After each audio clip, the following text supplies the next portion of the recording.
Hello, good morning ಎಲ್ಲರಿಗೂ. ಇದು ಮಂಗಳವಾರದ blog ಆಗಿರುತ್ತೆ. ನಾನಿಲ್ಲಿ ಬ್ರೇಕ್ಫಾಸ್ಟ್ಗೆ ಅಂತ ಪನ್ನೀರ್ ಮತ್ತು ಚಪಾತಿ ಮಾಡೋಣ ಅಂದ್ಕೊಂಡಿದ್ದೀನಿ.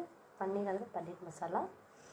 ಸೊ ಅದಕ್ಕೆ ನಾನು ಸ್ವಲ್ಪ ಬೆಳ್ಳುಳ್ಳಿ, ಹಾಗೆ 1 ಇಂಚಿನಕ್ಕಿಂತ ಸ್ವಲ್ಪ ಜಾಸ್ತಿ ಆಗಿರುವಂಥ ಶುಂಠಿ, ಸಣ್ಣದಾಗಿ ಹೆಚ್ಕೊಂಡಿರುವಂಥ ಕೊತ್ತಂಬರಿ, ಪನ್ನೀರ್ಗೆ ಈ ಥರ ಕ್ಯೂಬ್ಸಾಗಿ ಕಟ್ ಮಾಡಿ ಇಟ್ಕೊಂಡಿದ್ದೀನಿ. ಹಾಗೆ ದೊಡ್ಡದು 1 ಈರುಳ್ಳಿ ತೊಗೊಂಡಿದ್ದೀನಿ. ಅದ್ರ ಮೇಲೆ 1 ಮೀಡಿಯಮ್ ಸೈಜ್ ಈರುಳ್ಳಿನ ಕಟ್ ಮಾಡಿದ್ದೀನಿ ಈ ಥರ ಉದ್ದುದ್ದಕ್ಕೆ. ಹಾಗೆ ಇಲ್ಲಿ ರುಚಿಗೆ ತಕ್ಕಷ್ಟು ಉಪ್ಪು, ಖಾರದ ಪುಡಿ, ಕಾರ್ನ್ಫ್ಲೋರ್ ಇಟ್ಕೊಂಡಿದ್ದೀನಿ. ಇದು ಟೊಮೆಟೊನು ನಾನು ದೊಡ್ಡ ಸೈಜು 4 ತೊಗೊಂಡಿದ್ದೀನಿ. ಇವಾಗ ಮೊದಲಿಗೆ ನಾನು ಪ್ಯಾನ್ ಬಿಸಿ ಮಾಡೋಕ್ಕೆ ಇಟ್ಕೊಂಡಿದ್ದೀನಿ. ಈಗ ನಾವು ಪನ್ನೀರನ್ನ ಲೈಟಾಗಿ ಇದರಲ್ಲಿ ಈ ಥರ ಕೋಟ್ ಮಾಡಿಬಿಟ್ಟು ಇಟ್ಕೋಬೇಕು. ಆಮೇಲೆ ಕಾದಿರೋಂಥ ಎಣ್ಣೆಗೆ ಹಾಕ್ಕೊಂಡ್ಬಿಟ್ಟು ಲೈಟ್ ಬ್ರೌನ್ ಕಲರ್ ಬರೋವರೆಗೂ ಫ್ರೈ ಮಾಡ್ಕೋಬೇಕು. ನೋಡಿ, ನಾನೆಲ್ಲ ನೀಟಾಗಿ ಲೈಟಾಗಿ ಕೋಟ್ ಮಾಡಿ ಇಟ್ಕೊಂಡಿದ್ದೀನಿ. ಇದನ್ನು ಜಾಸ್ತಿನೂ ಮಾಡಬಾರ್ದು. ಒಂದು ವೇಳೆ ಅದು ಏನಾದರೂ ಎಕ್ಸ್ಟ್ರಾ ಕೋಟಿಂಗ್ ಆಗಿದ್ದರೆ ಈ ಥರ ಡಸ್ಟ್ ಔಟ್ ಮಾಡಿ ಆಮೇಲೆ ಕಾದಿರೋ ಎಣ್ಣೆಯಲ್ಲಿ ಈ ಥರ ಒಂದೊಂದಾಗೆ ನೀಟಾಗಿ ಇಟ್ಕೊಳ್ಳಿ. ಇದು ಈ ಥರ ಮಾಡೋದ್ರಿಂದ ಟೇಸ್ಟ್ ಸ್ವಲ್ಪ ನಮಗೆ ಇಷ್ಟ. ಹಾಗೆ ಅದು ಸಮ್ಟೈಮ್ಸ್ ಆಯಿಲಲ್ಲಿ ಅಂಟ್ಕೊಳ್ಳುತ್ತೆ ಪನ್ನೀರ್ ಫ್ರೈ ಮಾಡೋಕ್ಕೆ ಹೋಗ್ತಾಗ. ಸೊ ಆ ಥರ ಆಗೋದಿಲ್ಲ ಅಂತ ಅಷ್ಟೇ.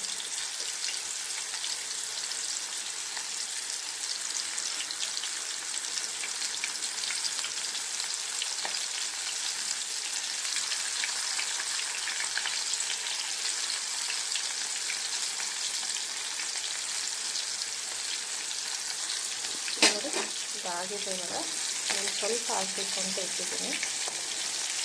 ಈ ಥರ ಆದರೆ ಸಾಕು. ನಾನು ನೀಟಾಗಿ ಕೋಟ್ ಮಾಡ್ಕೊಂಡಿರೋದ್ರಿಂದ ನೀವು ನೋಡ್ತಾ ಇರ್ಬೋದು, ಆಯಿಲಲ್ಲಿನೂ ಕೂಡ ಕಾರ್ನ್ಫ್ಲೋರ್ ಪೌಡರು ಸಿಕ್ಕೊಂಡಿಲ್ಲ. ಇದು ಜಾಸ್ತಿ ಯೂಸ್ ಮಾಡಿದ್ರೆ ಏನೂ ಆಗೋಲ್ಲ, ಕ್ರಿಸ್ಪಿ ಆಗುತ್ತೆ ಪನ್ನೀರು. ಆಯಿಲನ್ನು ಒಬ್ಬಿಟ್ಟು ನಾವು ಬೇಕಾದರೆ ಸ್ಟ್ರೈನ್ ಮಾಡಿಕೊಂಡು ಯಾವುದಾದ್ರೂ ಅಡುಗೆಗೆ ಯೂಸ್ ಮಾಡ್ಕೋಬೋದು. ಇಲ್ಲ ಆಯಿಲ್ ಕ್ವಾಂಟಿಟಿನ ಕಡಿಮೆ ಯೂಸ್ ಮಾಡ್ಕೋಬೋದು. ಇವಾಗ ನಾನು ಇದನ್ನು ಬೌಲ್ಗೆ ಟ್ರಾನ್ಸ್ಫರ್ ಮಾಡ್ಕೊತೀನಿ. ನೋಡಿ, ಎಲ್ಲನೂ ಫ್ರೈ ಮಾಡಿ ಇಟ್ಕೊಂಡಿದ್ದೀನಿ. ಇವಾಗ ನಾನು ಏನು ಹೇಳಿದ್ನಲ್ಲ, ಟೊಮೆಟೊ, ಈರುಳ್ಳಿ, ಇದನ್ನೆಲ್ಲ ನಾವು ಅದೇ ಆಯಿಲ್ನಲ್ಲಿ ಫ್ರೈ ಮಾಡ್ಕೊಂಡ್ಬಿಟ್ಟು ತಣ್ಣಗಾದ್ಮೇಲೆ ಗ್ರೈಂಡ್ ಮಾಡ್ಕೋಬೇಕು. ಸೊ ಇವಾಗ ನಾನು ಮೊದಲಿಗೆ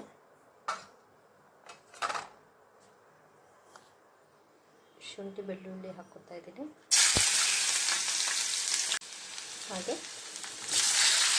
ಈರುಳ್ಳಿ ಹಾಕ್ಕೊತಾ ಇದ್ದೀನಿ.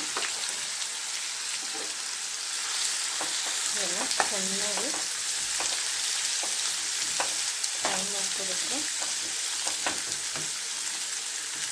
ಈರುಳ್ಳಿದು ಲೇಯರ್ಸ್ ಏನಿದೆ ಅಲ್ಲ ಅದು ಬಿಟ್ಕೊಂಡು ನೀಟಾಗಿ ಸಾಫ್ಟ್ ಆಗೋವರೆಗೂ ನಾವು ಇದನ್ನು ಫ್ರೈ ಮಾಡ್ಕೋಬೇಕು.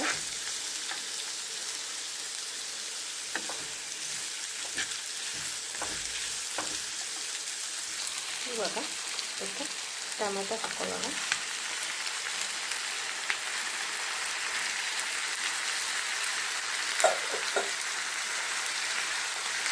ಹಾಗೆ ರುಚಿಗೆ ತಕ್ಕಷ್ಟು ಉಪ್ಪು ಹಾಕ್ಕೊತಿದ್ದೀನಿ. ನಾನಿಲ್ಲಿ ಯೂಸ್ ಮಾಡಿದ್ರೆ ಕಲ್ಲುಪ್ಪು ಹಾಕ್ಕೊಂಡಿದ್ದೀನಿ.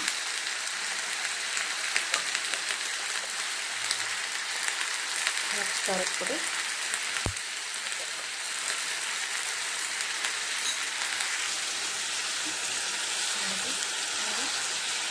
ಮಿಕ್ಸ್ ಮಾಡ್ತಾ ಇದ್ದೀನಿ. ಈ ಥರ ನೀಟಾಗಿ ಮಿಕ್ಸ್ ಮಾಡ್ಕೊಂಡಿದ್ಮೇಲೆ ಮುಚ್ಚಿ ಸ್ವಲ್ಪ ಹೊತ್ತು ಕುಕ್ ಮಾಡ್ಕೋಬೇಕು. ನೋಡಿ, ನಾನು ಲಿಡ್ ಕವರ್ ಮಾಡಿದ್ದೀನಿ. ಸ್ವಲ್ಪ ಹೊತ್ತು ಟೊಮೆಟೊ ಸಾಫ್ಟ್ ಆಗೋವರೆಗೂ ಬಿಡೋಣ. ನೋಡಿ, ಟೊಮೆಟೊ ಸಾಫ್ಟಾಗಿ ಆಗಿದೆ. ಇವಾಗ ಇದನ್ನು ಕೂಲ್ ಡೌನ್ ಆಗುತ್ತೆ ಬಿಡೋಣ. ನೋಡಿ, ಇವಾಗಿದ್ದು ಕಂಪ್ಲೀಟಾಗಿ ಆರಿದೆ. ಸೊ ಇವಾಗ ರುಬ್ಕೊಳ್ತೀನಿ. ನೋಡಿ, ರುಬ್ಕೊಂಡಿದ್ದೀನಿ. ಈಗ ಒಂದು ಕಡಾಯಿ ಇಟ್ಕೊಂಡು ಮಾಡಿಕೊಂಡು ಸ್ಟವ್ ಆನ್ ಮಾಡ್ಕೊಂಡಿದ್ದೀನಿ.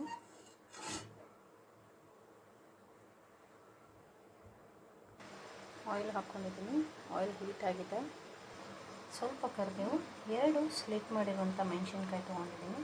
ಇವಾಗ ಇದನ್ನು ಆಯಿಲ್ ಹಾಕ್ಕೊತೀನಿ. ನೋಡಿ ಆಯಿಲಲ್ಲಿ ಹಾಕಿದ್ದೀನಿ.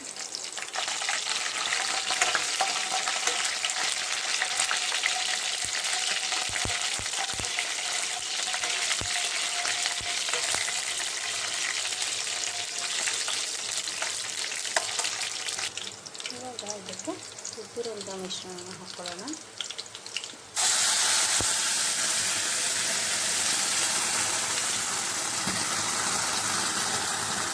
ಫ್ಲೇಮ್ನ ಲೋಗೆ ಇಟ್ಕೋಬೇಕು.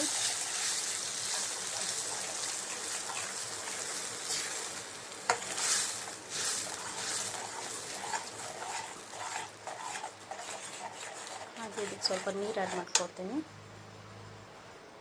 ನೋಡಿ ನೀರನ್ನು ಆ್ಯಡ್ ಮಾಡ್ಕೊಂಡಿದ್ದೀನಿ. ಚೆನ್ನಾಗಿ ಮಿಕ್ಸ್ ಮಾಡ್ಕೋಬೇಕು. ಇದು ಒಂದು ಕುದಿ ಬಂದ ಮೇಲೆ ಫ್ರೈ ಮಾಡಿರುವಂಥ ಪನ್ನೀರನ್ನ ಆ್ಯಡ್ ಮಾಡ್ಕೊಂಡ್ಬಿಟ್ಟು ಹಾಗೆ ಸಣ್ಣದಾಗಿ ಕಟ್ ಮಾಡಿರುವಂತಹ ಕೊತ್ತಂಬರಿನ ಮೇಲ್ಗಡೆ ಗಾರ್ನಿಷಿಂಗ್ ಮಾಡ್ಕೊಂಡ್ಬಿಟ್ರೆ ಪನ್ನೀರ್ ಮಸಾಲ ಅಥವಾ ಪನ್ನೀರ್ ಗ್ರೇವಿ ನೀವು ಏನಾದರೂ ಅಂದ್ಕೋಬೋದು, ರೆಡಿ ಆಗುತ್ತೆ. ನೋಡಿ ಕುದಿ ಬರ್ತಾ ಇದೆ. ಸೊ ಇವಾಗ ಪನ್ನೀರನ್ನ ಆ್ಯಡ್ ಮಾಡ್ಕೊಳ್ಳೋಣ.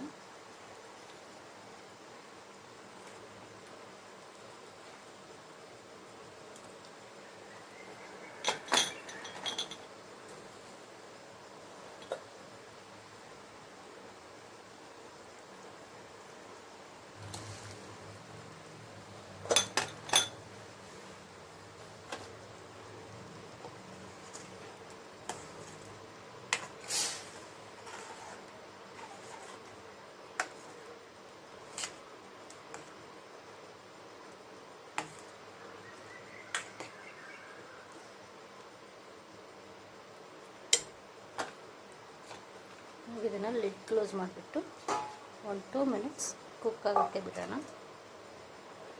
ಫ್ಲೇಮು ಲೋಗಿಟ್ಟಿದ್ದೀನಿ. ನೋಡಿ ಇವಾಗ ಇದಾಗಿದೆ. ಫ್ಲೇಮ್ ಆಫ್ ಮಾಡ್ಕೊಂಡಿದ್ದೀನಿ. ಇವಾಗ ಕೊರಿಯಂಡರ್ ಹಾಕೋತೀನಿ.